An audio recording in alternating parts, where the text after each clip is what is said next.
Hello YouTubers and welcome to my channel. If you like the channel, please subscribe, and if you like the content for any particular video, please hit the like button. Also, if you do subscribe, please hit that notification bell so you'll be notified of upcoming videos. What I'd like to talk about at the moment is due to the Ukraine war and other people seeking international protection, the Irish government is block booking hotel rooms all around Ireland. Now, I was on holidays last month and I went to Red Barn Beach in Youghal, County Cork.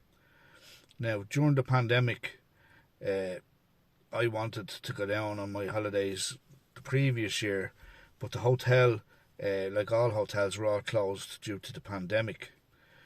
Now, with restrictions being lifted, the hotels are open again, but the problem is that the government is actually block booking hotels, so members of the public can't actually book a hotel room in these hotels. So there was four of us. We went to Red Barn Beach. I have a picture of Red Barn Beach there in the thumbnail, and we could only go down for a day trip. We couldn't actually book the hotel we wanted on the beach there because it's housing people fleeing from the Ukraine war. But what I'm trying to say is this is going to damage our tourist economy big time. I know the Ukrainians have to be looked after, and I'll address that in maybe another video properly, because I don't think the Irish government should have an uncapped amount coming in, for the simple reason being that these Ukrainians are fleeing war. They think they're coming to Ireland and they're going to be looked after properly, where their reality is now that we can't cope with the amount we have at the moment, which is 43,000, and people from other countries looking for international protection. So you have people coming from Ukraine being put up on the floor in Dublin Airport and being put in army bases. Gormanstown was the one that they were being sent to. Because there's nowhere to actually put them, you have calls on the GAA to give up their premises, etc., and the church is being asked, everyone's being asked. But like, if you've got loads of Ukrainians, we're on the most western part of Europe. They're bypassing countries that could look after them a lot better than us. You can't offer the hope of, being looked after and then not give it. You either do it properly or you don't do it, But anyway, back down to Cork. There was four of us. I wanted to stay for a week. Lovely hotel by the beach. And we couldn't. But like, what's going to happen to the tourist economy in the areas now? I'm not rich or anything like that, but like, most people save up for their holidays, and so if I was staying in that hotel in Cork, I'd be buying stuff in the local shops. I'd be out, say, maybe the odd night having a meal in a restaurant. You'd be going to different takeaways and stuff like that. You'd be buying a few pints every night, maybe not one during the day, but whatever. And this all adds to the local, economy.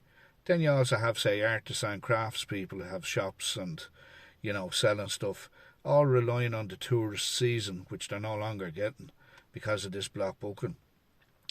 Only there last week, the government just signed a deal with a few hotels and to house some Ukrainians as well, and that deal's 99 million. So instead of these hotels putting money into the exchequer, into the economy, they're actually costing the exchequer money, and the local businesses are going to feel it very hard. Like, you have the pandemic, they're trying to get over that. Still here like the pandemic, but I'm just saying there is restrictions lifted.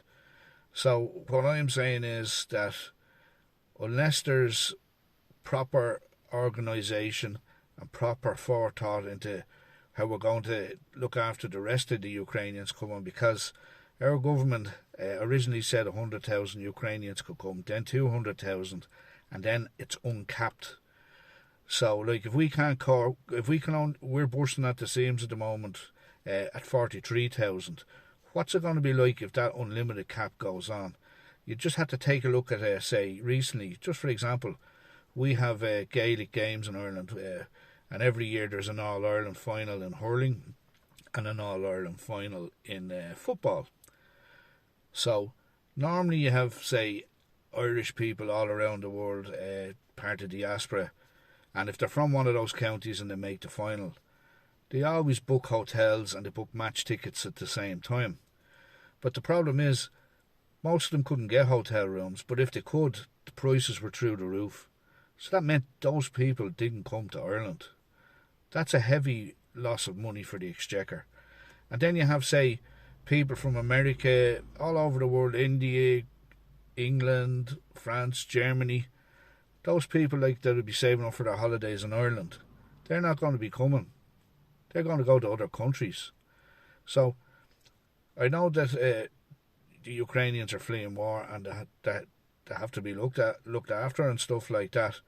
But like, the local businesses would prefer if there was set places and set accommodation that would not interfere with the local economy.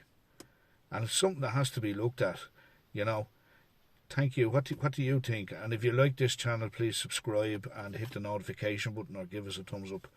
Thanks.